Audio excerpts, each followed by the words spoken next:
आज 1 बजे आप लोग एएसबी से संबंधित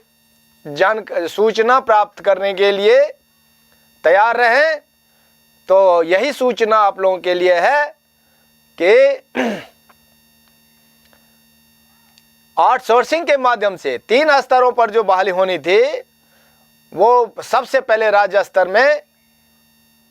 राज्य स्तरीय निदेशालय का गठन हुआ। उसमें 43 पदों के माने दो स्तर के पदों की नियुक्ति हो चुकी है, जिसमें प्रशासनिक स्तर में डायरेक्टर, डिप्टी डायरेक्टर एवं अन्य तथा तकनीकी स्तर के पदाधिकारियों में वैज्ञानिक, सहायक वैज्ञानिक, संयुक्त वैज्ञानिक, कनीय वैज्ञानिक एवं अन्य पदों के अलावे तीसरे स्तर का जो पद है वो है आउटसोर्सिंग के माध्यम से नियुक्त होने वाले कर्मचारी, जिसमें जो ये आईटी सेल है जिनके माध्यम से डाटाबेस तैयार होना है, जिनके माध्यम से क्षेत्रीय स्तर से जो रिपोर्ट किए जाने वाले डाटा है उन डाटों का वहाँ विश्लेषण और वर्गीकरण एवं अन्य कार्यों ऑनलाइन कंप्यूटर के माध्यम से ये विश्लेषण, वर्गीकरण एवं अन्य कार्य संपादित करने के लिए आउटसोर्सिंग के माध्यम से सबसे पहले आईटी सेल की नियुक्ति होगी। उसके बाद ये कार्यालय परिचारी, नाइट गार्ड, इन सब की भी बहाली होगी। ये आउटसोर्सिंग बहाली है। और सांख्यिकी, ये छटनीग्रस्त अधिकृत सांख्यिकी स्वयंसेवकों की जो बहाली होगी, यानी उनका जो समायोजन होगा, उनके लिए वो 3 नियम, खास करके वो 3 नियम जो है वो तीन नियम हमेशा लागू रहेंगे। 3 नियमों के दायरे में रहने वाले छटनीग्रस्त अधिकृत सांख्यिकी स्वयंसेवकों का ही समायोजन होना है इन्हीं मानव बल पदों पर। सबसे पहले जितने सृजित पद हैं हमारे सामने में, वह है योजना एवं विकास विभाग के अंतर्गत क्षेत्रीय स्तर पर मानव बल पद सृजित है। तो उन सृजित पदों पर छटनीग्रस्त अधिकृत सांख्यिकी स्वयंसेवकों की नियुक्ति का पहला अधिकार होगा।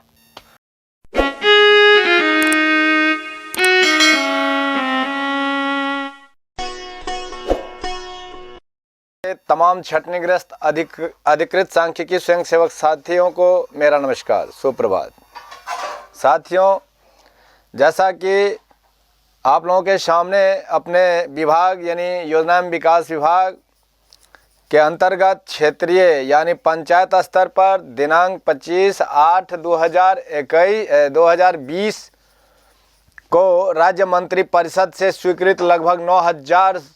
सृजित मानव बल पदों का सवाल है। तो जानिए विभाग के द्वारा इन मानव बल पदों के किए गए सृजन का मूल उद्देश्य क्या है। मूल उद्देश्य जानिए साथियों, पंचायत स्तर में इन मानव बल पदों के सृजन का विभाग का मूल उद्देश्य है पंचायतों में अधिष्ठापित वर्षा मापी यंत्र संचालन एवं रखरखाव तथा सांख्यिकी संवर्ग के विभिन्न अन्य कार्यों का भार निर्वहन कराने को लेकर उच्च स्तरीय चौधरी समिति से प्राप्त अनुशंसा के आधार पर सामान्य प्रशासन विभाग का संकल्प ज्ञापांक 1003 दिनांक 22/1/2021 द्वारा निरूपित संविदा के आधार पर नियोजन की प्रक्रिया एवं मार्गदर्शक सिद्धांत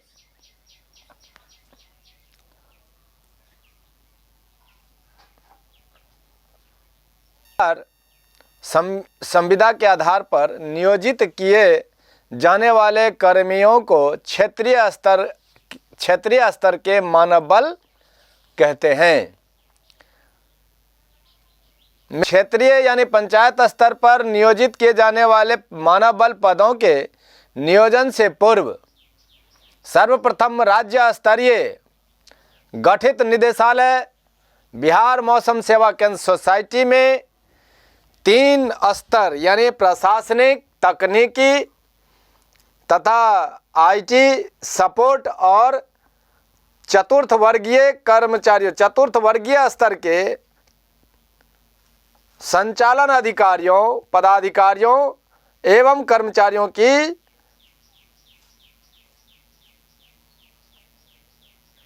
नियुक्ति संपादित करने के साथ साथ स्नातकोत्तर स्तरीय जिला तथा कमिश्नरी स्तर के पदाधिकारियों एवं स्नातक स्तरीय प्रखंड स्तर के पदाधिकारियों के उपरांत, पदाधिकारियों की नियुक्ति के उपरांत इंटर स्तरीय, क्षेत्रीय यानी पंचायत स्तर के सृजित 9000 मानव बल पदों पर नियुक्ति प्रक्रिया आरंभ करने से पहले क्षेत्रीय स्तर से सीधे राज्य स्तर के पदाधिकारियों को प्रतिवेदित किए जाने वाले आंकड़ों के कंप्यूटर में संधारण एवं नियंत्रण के लिए सर्वप्रथम आईटी सेल तथा नाइट गार्ड, कार्यालय परिचारी एवं अन्य पदों का आउटसोर्सिंग यानी निजी यानी प्राइवेट तौर पर नियोजन की प्रक्रिया आरंभ करने की पहली सीढ़ी पार होती दिख रही है। साथियों, database management, application development, system administration,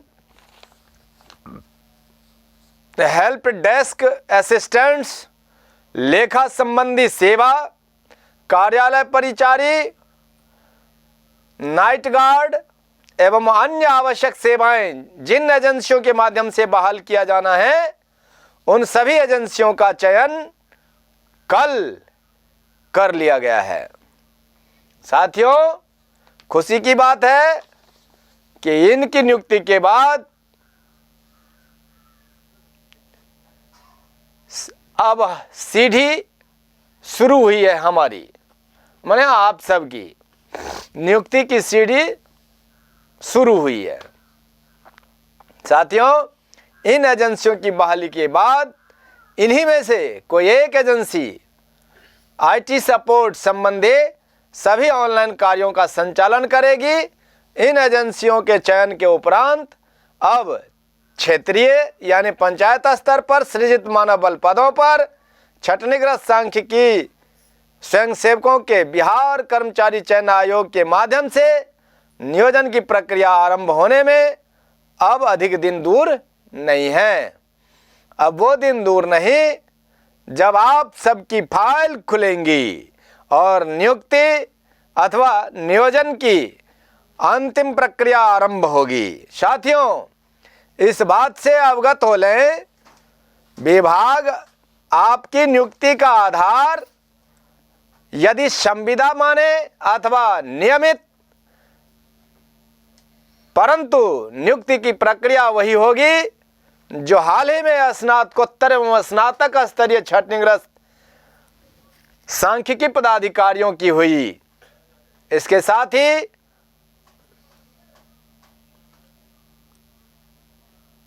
अब आप लोगों को स्पष्ट हो गया होगा कि ये मानव बल और मानव बल पदों के सृजन तथा सृजन की अवधारणा यानी उद्देश्य एवं उनकी अंतिम गति क्या होने वाली है, वह अब आपके बहुत जल्द सामने आने वाली है। साथियों, मैंने कल कहा था कि आज 1 बजे आप लोग एएसवी से संबंधित सूचना प्राप्त करने के लिए तैयार रहें। तो यही सूचना आप लोगों के लिए है कि आउटसोर्सिंग के माध्यम से 3 स्तरों पर जो बहाली होनी थी, वो सबसे पहले राज्य स्तर में राज्य स्तरीय निदेशालय का गठन हुआ। उसमें 43 पदों के माने दो स्तर के पदों की नियुक्ति हो चुकी है। जिसमें प्रशासनिक स्तर में डायरेक्टर, डिप्टी डायरेक्टर एवं अन्य तथा तकनीकी स्तर के पदाधिकारियों में वैज्ञानिक, सहायक वैज्ञानिक, संयुक्त वैज्ञानिक, कनीय वैज्ञानिक एवं अन्य पदों के अलावे तीसरे स्तर का जो पद है वो है आउटसोर्सिंग के माध्यम से नियुक्त होने वाले कर्मचारी, जिसमें जो ये आईटी सेल है, जिनके माध्यम से डाटाबेस तैयार होना है, जिनके माध्यम से क्षेत्रीय स्तर से जो रिपोर्ट किए जाने वाले डाटा है, उन डाटों का वहाँ विश्लेषण और वर्गीकरण एवं अन्य कार्यों ऑनलाइन कंप्यूटर के माध्यम से ये विश्लेषण, वर्गीकरण एवं अन्य कार्य संपादित करने के लिए आउटसोर्सिंग के माध्यम से सबसे पहले आईटी सेल की नियुक्ति होगी। उसके बाद ये कार्यालय परिचारी, नाइट गार्ड, इन सब की भी बहाली होगी। ये आउटसोर्सिंग बहाली है। और सांख्यिकी, ये छटनीग्रस्त अधिकृत सांख्यिकी स्वयंसेवकों की जो बहाली होगी, यानी उनका जो समायोजन होगा, उनके लिए वो 3 नियम, खास करके वो 3 नियम जो है वो तीन नियम हमेशा लागू रहेंगे। 3 नियमों के दायरे में रहने वाले छटनीग्रस्त अधिकृत सांख्यिकी स्वयंसेवकों का ही समायोजन होना है इन्हीं मानव बल पदों पर। सबसे पहले जितने सृजित पद हैं हमारे सामने में, वह है योजना एवं विकास विभाग के अंतर्गत क्षेत्रीय स्तर पर मानव बल पद सृजित है। तो उन सृजित पदों पर छटनीग्रस्त अधिकृत सांख्यिकी स्वयंसेवकों